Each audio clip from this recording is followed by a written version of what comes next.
Well, good morning. We're here with Morning. Brian and Angela of 12 Boones Smokehouse and Brewery, South Asheville, North Carolina. And I just learned that you're actually from Asheville. That's odd. I say odd. I ask that question a lot. And I think there aren't too many of us that are from the area that are still here.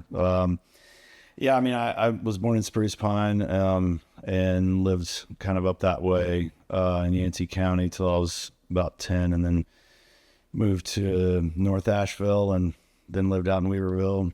Yeah, then went to NC State and then moved to California for 11 years. So, and then I'm back. Someone said yesterday that something about the mountains calling them home. Is that the new Eric Church song? Yeah, And the mountains calling you home. Yeah, it's a common story. Truthfully, I never thought I was going to live back in Asheville or North Carolina. When I moved to California, I sort of fell in love with it out there, and I just fit in with the vibe and the people, and made a lot of great friends out there. And nothing against the area here. I sort of needed to get out and spread my wings, and I felt like that was the place for it. And but as fate would have it, I guess you grow up, you get older, you just was at a different place in my life, and we met, and then found our way back here via the barbecue business. You brought back the flat hat, though. Yeah. I could wear that. I'm not from California. Yeah, in college it was, really Yeah, interesting. yeah. Totally was. Yeah, that kind of dates you a little bit, I guess. So then you guys you met in California. You were actually both in biotech and Yeah, we were both, in the tech and biotech space. You were, I guess, Gilead. more biotech. Gilead. Yeah. It's a great dividend. Biopharmaceutical. Yeah, I worked for Apple for a while, and then the semiconductor manufacturer and IT consulting, all kinds of stuff. So I don't know. It was good. I enjoyed it, but it just wasn't my thing. My father was an entrepreneur, and I guess I always felt like I was gonna find something. So your dad said to you two, come back to North Carolina and buy a business. And you're like, wait a minute. We were starting to get kind of disillusioned with climbing the corporate ladder out in California. We were also unemployed. And then we were unemployed. And 2008. It's just a little festival. trying to figure out like what we wanted to do. And it was difficult, man. I mean, back then, like sending just hundreds of resumes and getting no response. Yeah, it was terrible. Was this before Indeed and the internet? Yeah, I mean, I guess we just didn't really know what we wanted to do, but we were kind of getting to the point where we just didn't feel like climbing the corporate ladder was just drinking the Kool-Aid. It's not really what we wanted anymore. And I've always been interested in barbecue and really in beer for that matter. There were only 3 places, I think, at the time too in San Francisco that had barbecue, and you always there wasn't a lot of wishing southern there was food more there, and I was like, man, I miss barbecue from the South, and It was calling you home. a little bit, and anyway, there's so my father had mentioned like, man, there's a great barbecue place that's been open a few years in Asheville. Next time you're home for the holidays, you got to come and check it out. It's really good. So we did, and it's like, man, this place is awesome. I wonder if they would be interested in doing one of these in San Francisco, and we could run it. Very, very naive to even think that. And why would they want to do it with people that had no knowledge of the restaurant business? So I don't know. Maybe we were just grasping at straws, but we found a barbecue place that was already existing in the Bay Area, but the guy was trying to sell it, and so when we came back to Asheville to check out 12 Bones, we met the owner there, and sort of trying to basically pick his brain and see what if he might be able to offer some insights, or if he, or, best case scenario, is interested in franchising or doing giving us some advice on the place in San Francisco. And He was like, don't buy that. I wouldn't buy that if I were you. So you were thinking about buying a place in San Francisco? Yeah. And then you wanted some mentorship or something him for help you launch help us it. with Right, it. right. And he said, don't buy it? He's like, I wouldn't buy this. We had their tax returns, I believe. Yeah. And he took a look at them and he's like, I would not buy this business. Yeah. I mean, again, I don't know what we were thinking. I think we were desperate. We were tired of. But you had been working, and then you were unemployed, and then you got employed again. We but did you get just him. weren't Yeah. I think we got jobs, and then I think after being unemployed for 2 years, and then we slowly saw like we're just back in the same thing again. Like we're working for corporate, being in that grind, and like this is no life. I don't know, just wasn't really feeling it. And Yeah. As fate would have it, we just happened to get in touch with the 12 Bones people, I guess, at the right time. Yeah. Because, fast forward, 6 months or so, they contacted my father, because he was the one that was kind of Preaching mainly at the time. talking to them. And they said, would Brian and Angela have an interest in coming back and learning the ropes, and, with the intention of taking over 12 Bones. And, honestly, at first I was like, nope, I'm not interested, because we got jobs again. I love living in California and San Francisco. I got a great group of friends. I've been here 11 years. Like, I'm good. I don't want to. 2011 is when we moved, but 2010, the year before, he was not ready to move. We were still unemployed, and his mom and dad were like, you guys should just come back. And we were going to get involved in that other restaurant through like a friend. There was of your another restaurant. But he's like, I don't want to just go back and manage. I can't remember what restaurant it was, but he's like, I don't want to just do that. And I knew him, like, if he It was just goes some before, Italian place. Like, I had I don't know. I needed it to be something that I was a little inspired. Like, at least I can get behind. I love barbecue and beer. and everything. And Beer so- goes better with barbecue than it does spaghetti. Yeah. So I don't know. I mean, to me, like the story of 12 Bones, how they had created it, and it just what it had become, was much, much more interesting to me than managing some Italian restaurant at the edge of town. But the timing worked out, because when your dad was like, oh, you guys should come back, you had just gotten a job. And so then we were in the Bay Area. So because we were unemployed for a while, and then he got a job, and we were like, we're just going to stick this out. You worked for, I think, about a year. And then he was like, okay, I think I'm ready. Or then the 12 Bones conversation happened. Yeah. And then he was like, okay, I think I'm ready. I'm like, we can try it. If it doesn't work, we can always move back to the Bay Area. Right. I think this qualifies as a gutsy move.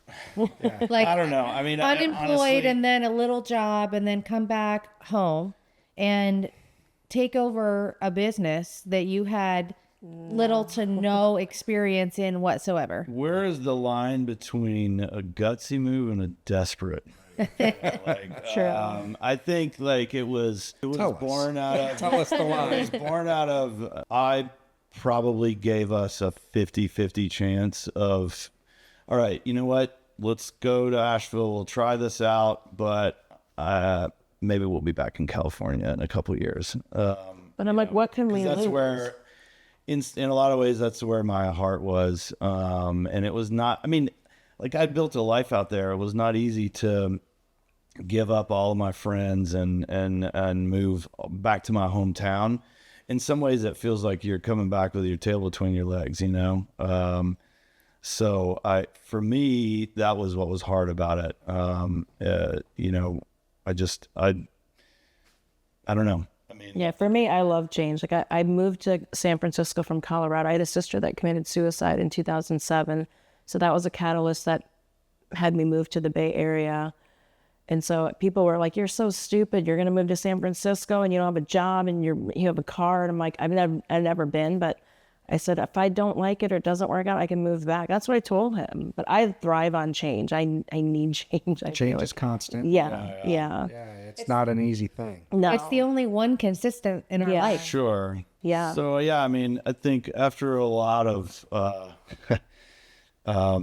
late night conversations, I think we just decided, look, let's Give it a try. let's give it a shot. Yeah. And I was interested in 12 Bones. Like it was the Asheville part that I was like, man, I don't know. I hope, and there's another side of it. Like I was used to being in an area where there's a ton of diversity in San Francisco. There, not just in the people, but the cuisine, and not to poo-poo Asheville, but it's a smaller town. Like at the time, I mean, Angela's Korean. Like, are we going to even be able to get good Korean food? Like, I'm used to having these things at my fingertips. So, that was a concern. But I think that was pretty quickly dispelled. We made a few trips back, and as we were kind of before we moved here, and I was like, man, this place is really, really. He's like, it's not like it was when I lived here. I couldn't believe it. Like, the change between, well, say when I was out of college in like 98 or so, or even when I lived here back in the early 90s, to 2010. This 2010 timeframe, it was just massive. There were a lot more restaurants offering different things. It wasn't just like Applebee's and Outback or whatever, just chain restaurants. So there was a lot of good things that were happening in the area. But then shortly after we moved to the beer scene was really starting to blossom here. He said this was going to change. I think Sierra had announced. Yeah, that happened Belgium had literally announced like a month after we moved here. Yeah, a few months after 2011.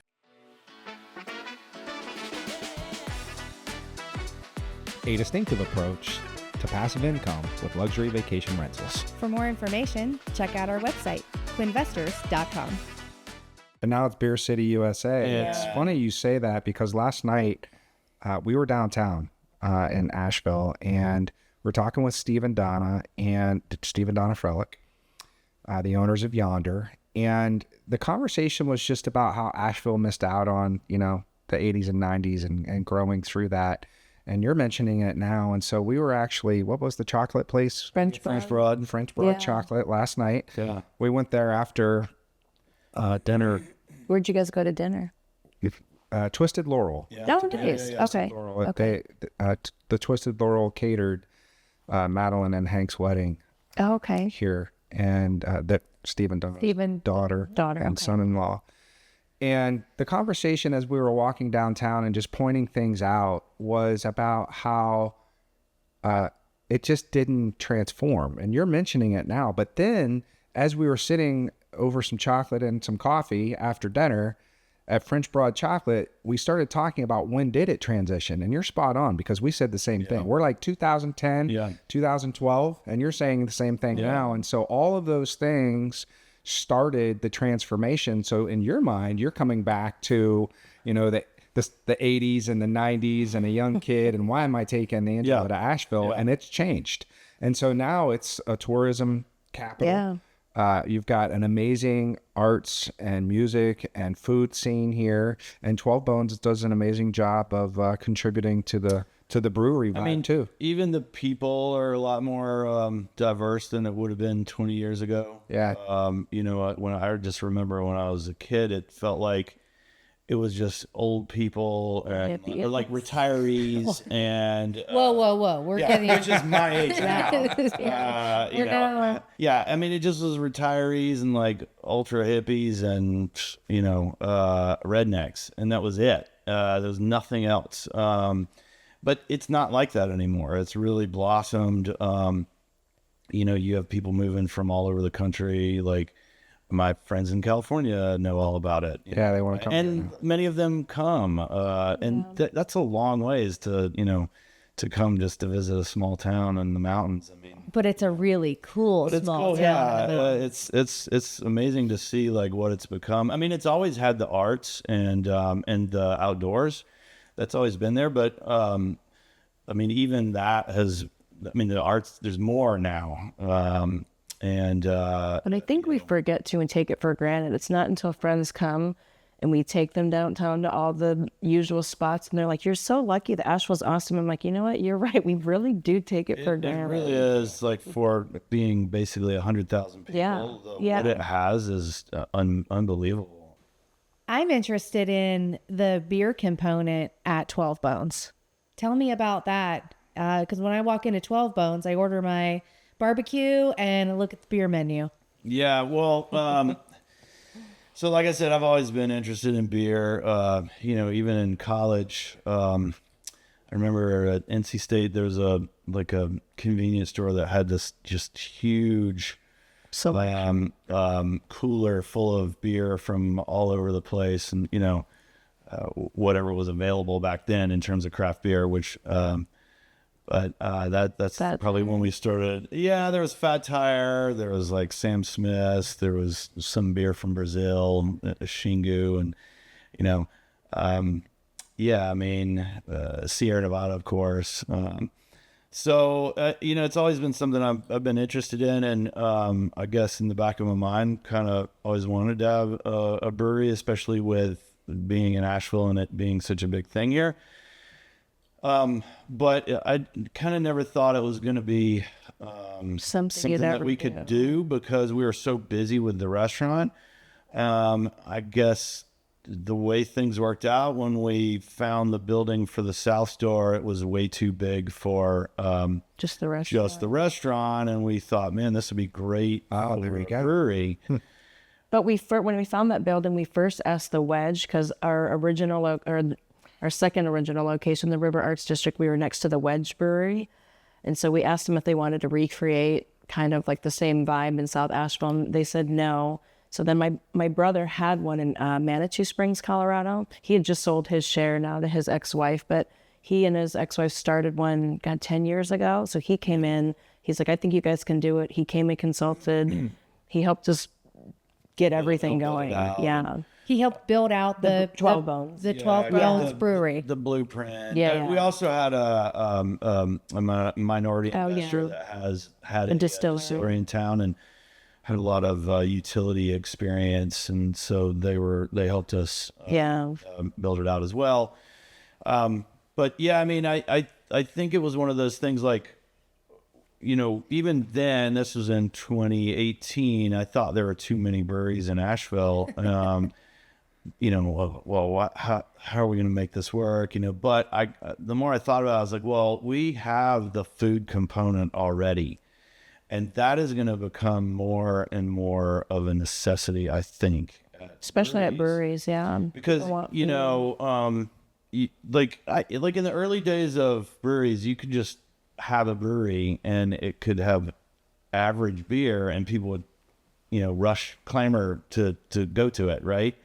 And then you had to have good beer to really draw the crowds and a good location. And I think now we're kind of in that phase where, you need to have good beer, you got to have things going on there, you got to have good location, you got to have food, all of that, right? To really draw people in and keep them there.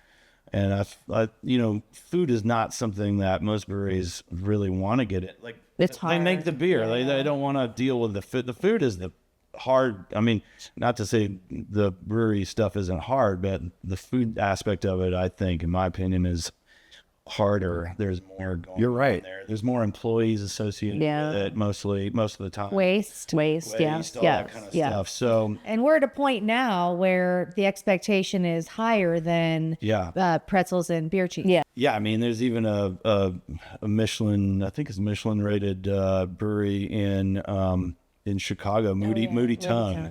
Where they're pairing beers with the meal, and we went, so it was really good. It was really good to see that kind of evolution is interesting. But so I think from my standpoint, I felt like, well, we already have such a massive component, and we already have a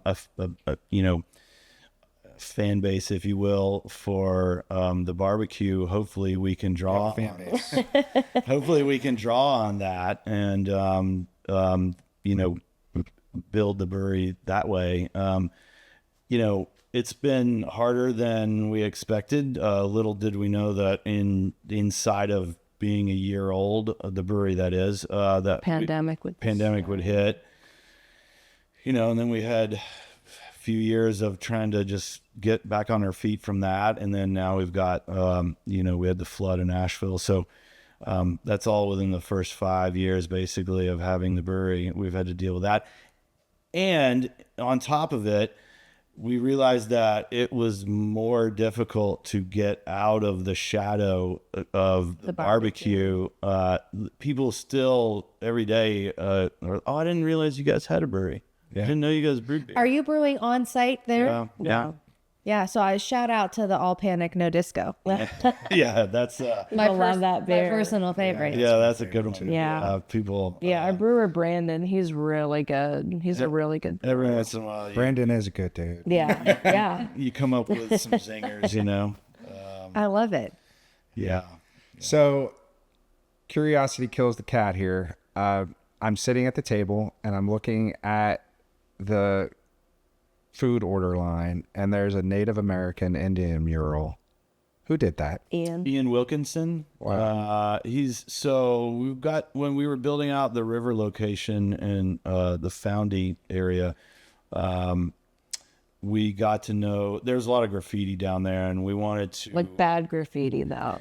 Like not a all of it, like but a lot most of the of it. buildings were like dilapidated and had So there we got to know some of the area graffiti artists, that the more prominent ones that do good work, and we asked them if they would sort of put some new pieces on the building at the river. Well, there's like a code in the graffiti world. So if some of the prominent ones do like really nice things, you don't go over and tag them. Yeah, So that's what we wanted. We wanted like pieces down there without other kind of people just- respect. Yeah.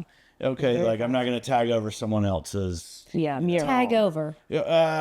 Spray paint over. Yeah. Over a good piece of art. Or Like, you go around town, you see those ugly tags of like words or whatever. Yes. Like we did not want that Yeah. down there. Yeah, it's an amazing venue there when you walk in and just have the whole indoor-outdoor vibe. Even though the backside of that is on the railroad, Yeah. it's the vibe of the industrial kind of feel of that whole building. And it's a huge building. How many square feet is that building? 12,000. Wow. Yeah. It's just, you drive past it, and you got parking lot on one side, parking lot on the other, and Yeah. all the goodness in between. And really, you can look back to the very beginning of 12 Bones when Tom and Sabra created 12 Bones in 2005. They didn't have a lot of money to build it out, so they just basically put primer on the wall and then Let people just write. let people write on the wall Sharpie marker. at the original location, and it kind of grew from that. That's basically graffiti. And then so we move over to the foundation, and there was already graffiti there, and so we're like, well, let's just kind of carry this forward. And we had on the outside, we had the graffiti artists do stuff, and then on the inside, we basically, let's do the same thing. We just threw primer up and let people write on the walls there.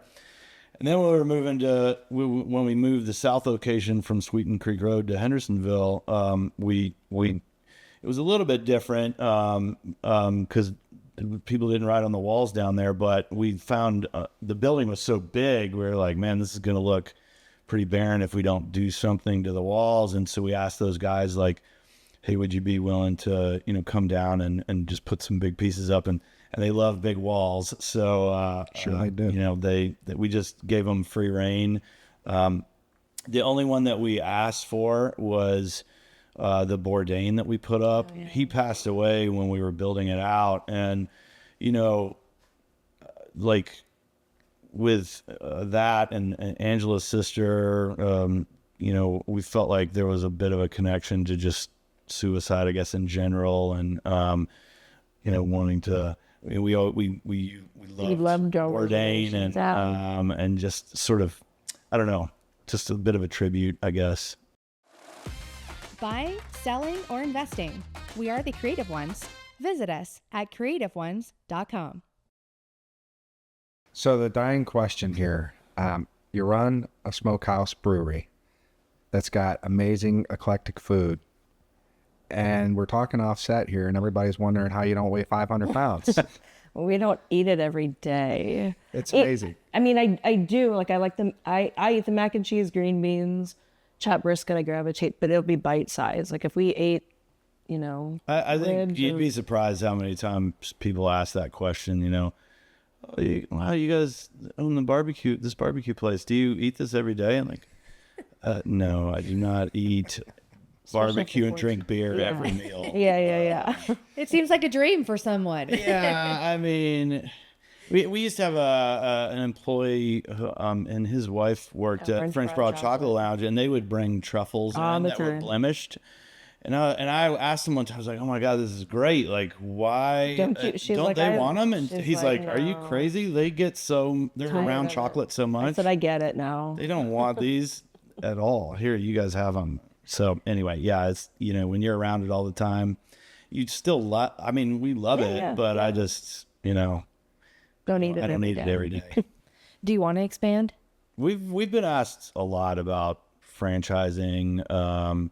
We've loosely looked. I mean, Greenville, Charlotte. I think we have grand ideas of, like, we like building it out, and we can see an older building, and we can, you know, totally figure out the layout. But I don't want to run them. So Our GM Tracy is no. a good friend of ours. She jokes all the time. Like, we'll say we go on a trip to somewhere and we come back and we're like, "Tracy, man, we saw this really cool building. And what if we did this? And she's like, "You guys are Crazy. idiots. She's like, "You're just crying to me a month ago how you're over this." What is wrong with the And I'm two like, of I you?" don't. She's like, you're sadist. I said, I know. She goes, I think I get it. You guys are bored in the day to day. You've done this for 14 years. Like, you guys like the thrill of, you can see a spot, you can imagine it, you could build it out. So I told them, I go, maybe we should do that and consult. Yeah. This sounds like a who, not how. Yeah. You know what you want to do. You know Yeah. how to expand, Yeah, but yeah. who do you put in the place to do it? Because It's you can hard only be because- at one place at one Right. time. It's not all about like making more money, No. right? Like, is this going to, like, okay, we add 2-3 more locations. Am I going to be 2 or 3 times more like headaches and busy and that kind of, like, I'd rather not. I got enough on my plate as it is. Maybe there's another young couple that will listen to this episode Maybe. and walk in your door and say about that expansion. Yeah, I have an idea. Yeah. Me. So, as a testament to that, Tom was his name. Yeah. Is his name? Yeah. So he had an idea of why he wanted to sell to you. Expand on that. He and his wife both were chefs by trade. They had gone to, I think, New England School of. Yeah, with Alton Brown. Oh, but they went. Alton Brown was a classmate of theirs. And, you know, they had worked in various parts of the country and had moved to Asheville and sort of cobbled together some money to start 12 Bones in a really, at that time, it was a dilapidated part of town that you didn't go to. It wasn't called the River Arts District. No, That's why you didn't want to come back home. no, and in fact, they said that they were just hoping for like 150 or 100 people to and from the dump. They were hoping to catch when they first opened. They really just caught fire. It was a spark really that just. Well, they made the recipes are all very good. Yeah, But then I think what really put them on the map was 2008 Good Morning America Best Bite Challenge. And then they started, and then Obama came in 2008 when he was running for president. Yeah. And then he and Michelle came back in 2010 and ate at the original. But I mean, your question was like, about what was it? Expansion. So they chose right? you based on you wanting to kind of branch out and consider being entrepreneurs. But why did they choose you? Kind of the beginnings of them thinking that you're not going to come in and change something, right? He was his other passion is motorcycles. He grew up riding motorcycles and dirt bikes and that kind of thing, and so they were just tired of it. And I get it. Like at 14 years in now, and they were there during some really tough years because and we had a lot of those many of those employees stayed with us for a while, and we would always hear stories, and But they were doing They were 800 people in 5 hours. but with like half the staff that we had out of that old little just getting building. crushed back in the day. there were fewer restaurants in Asheville then. This is like right when things were really starting to blossom in the area. And, it was brutal, for them. And we worked we had the old location for a while. It was terrible. We had AC didn't work. no AC. Well, there was AC, but it wasn't flies were all in it. It was the ventilation was bad. It was freezing in winter in there. Hot in summer. You name it. There was no space. We had one little oven. There was like one prep table. Yeah. For like 6 people needed to use it. But I think the dish area was like a cubicle. Yeah. I think he chose us because like when you asked, we were at a point in our lives where we were looking to do something different from the corporate world in SF. And then when we came back, talked with them, and then that opportunity presented itself, I think you asked him why, and he said, because you're green, and which we found is true. Like when we've hired certain kitchen managers, they'll come in and they want to change some things, and we're like, no, this is the 12 Bones way, and like we do things for a reason. And I think he saw that we would not change anything. We did exactly what he and Saber taught us to do. So you love change. Is this really hard for you to not want to revamp some things or freshen up? Or yeah, it is. It's hard because like you said, we'll go to places and we're like, oh, we come back and we want to do these things, and then we'll talk to our management team and they're like, and we've tried several things, I think, over the last 5 years at the brewery. And our manager, Joe's like, people want 12 Bones. Like they do. And then I'm like, we have to think when we go to places, we always get the same thing. So we try different things, but I'm like, I think maybe it's time, if we were to do a different concept or something. Like I keep wanting to not change 12 Bones, but add different things. I even said, let's add a coffee shop in that middle flex space. But then people are like, I don't know if South Asheville, if that would do well. Yeah. So, yeah. But to circle back to when we were talking about Tom, I think that they were just tired of it. They were ready to just get out of the business entirely. And then he had an idea to start a BMW motorcycle dealership in Asheville. Because there wasn't, the nearest one was like Greenville. And so it was and basically used the sale of 12 Bones to us as the catalyst for, another business, and just get out of restaurants altogether. And I get it. I mean, it's a young man's game. It's there's just so many things that can go wrong, and like so many things that you got to keep your eyes on. And the margins are slim. For us, fortunately, we do a lot of volume, which helps. But the consistency, when we had the 2 locations, it was very hard, even though it's the same recipes, even though they were 8 miles apart. If someone's making, the grits at both stores, but they put more salt in, versus then it can be salty, or if they forget the salt. So it's very hard to keep things consistent. Quality control. Yeah, it's constant. Yeah. So what else does 12 Bones have on the horizon? Nothing really on the horizon, but like we've always sort of had, pipe dreams of, doing one in Spain or something like that. It would be kind of cool. Yeah. I mean, we've been asked to do one in, was it Scotland? We've been asked, Scotland, Florida, Canada, Germany, Nebraska, California. I mean, you name it. Yeah. Who, not how? Yeah. What was that question? Right. Yeah. Yeah.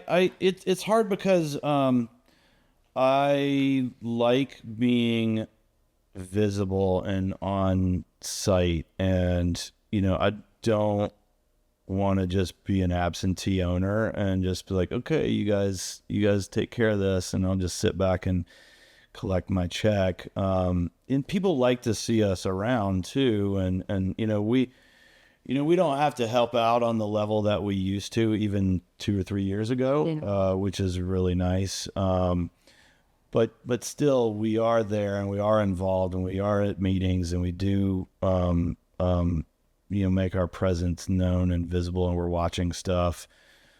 And I think that you do need to do that to be successful. But other people have figured it out that they do it, and they're not at all of the locations. Yeah, I don't know.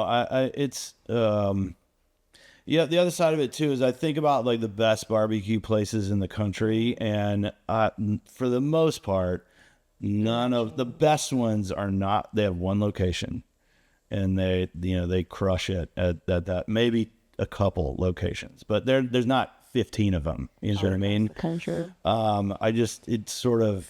It's like, how do you grow and not diminish the brand, and be visible? It's not easy to figure that out. And again, at the end of the day, it's also not about world domination or just like, making more money, but at the sake of my sanity. We've talked about, during COVID, maybe shipping ribs or the food, somehow figuring that out, but we haven't figured out how we done. My mind's going so many places. It was nice having the river because then we had another faucet for the brewery. And you definitely make more money selling beer out of your own faucets than going like distributing. And doing that way. So Do you foresee maybe a location back after things are, kind of done by the... So we've been asked a lot about that. There's no plans for that right now. We basically just want to get our feet back under us, and it's only been 6 months, and never say never. We just paid the river loan off at the end of 23, so we still have a loan at the brewery and the South Store. So maybe once those are paid. Yeah, and listen, it feels horrible in many ways to not have a presence in the River Arts District. That's our original home. This year is our 20 year, so not to not be down there, it's kind of painful. But we do have to think about what makes the most sense. And for us right now, it's like, hey, let's focus on the South Store and the brewery. Let's see how this summer is. I don't know what kind of summer it's going to be. Let's get back on our feet. Maybe a little food truck. That's what we talked about. So we talked about that actually. And I wouldn't mind to do that in the River Arts District because, especially even in the foundation. Sounds like New Belgium ought to be your fan. Yeah, but because if there is another flood, or you can pull it away. Like we could, the initial investment is much less than the $500,000 it's going to cost to build out a restaurant again. You could use that for catering too. Yeah, I would like wedding reception. Yeah. Graduation party. Yeah, but like we're mobile 12 boat. Yeah, it's it's like, how do we? Like, I don't want to tax our head chef and Tracy, our GM. Like, how do we grow things without like throwing more on their plate? I think a year of normalcy will be good because we've like pivoted so much with COVID and then now Helene. So I think 1 year of not doing anything new would be. Sounds like corporate consulting might be next. 12 bones in a truck. We're not your moving company, right? Yeah. Who knows? We'll see. Like I said, we're Tracy gives us a hard time that we're always looking at things and thinking of ideas, but who knows? That's the entrepreneurial spirit. Yeah. Well, from the outside looking in, let me tell you this. You have a brand that carries brand recognition. You have made it through some tumultuous times. You relocated here with no experience in barbecue. You followed a recipe. You followed a business plan. And you are now in a location that's anchor store, if you will, and you have all of these things that are behind you, wind in your sails, that you could actually go do it. So if it's me and I'm on the outside looking in, I'm telling you, there's something you can do with it. It's definitely. There's a reason we're sitting here today. We've already. I think I told you offset. We probably already spent $1,000 there just in the last 2 weeks. Thank you. We appreciate that. It. Yeah, it's been great. No, we've been super lucky. Super lucky. I think that one of the biggest keys is treating your staff well. It's just, in my opinion, I think, we say it all the time. Like, I really want people to want to work at 12 Bones. There's a lot of great restaurants in Asheville. There's plenty of places they could go work, in food and bev, in town, plenty of great places. The 12 Bones is what it is also because of the employees. Yeah. People So always say, oh, you and Brian, like, it's not us, it's the staff that are there every day. But if they're happy, then that's going to flow through to the customer. So how do we, let's treat them well. Let's, don't want to, we try hard not to overtax anyone, and you know, I mean, we're not perfect, and we make mistakes. Yeah, yeah. But, you know, we want to listen to them and try to do things that make their life better, you know, and foster their growth. All right. Well, thanks for coming today. Thank you for having us. Thank you.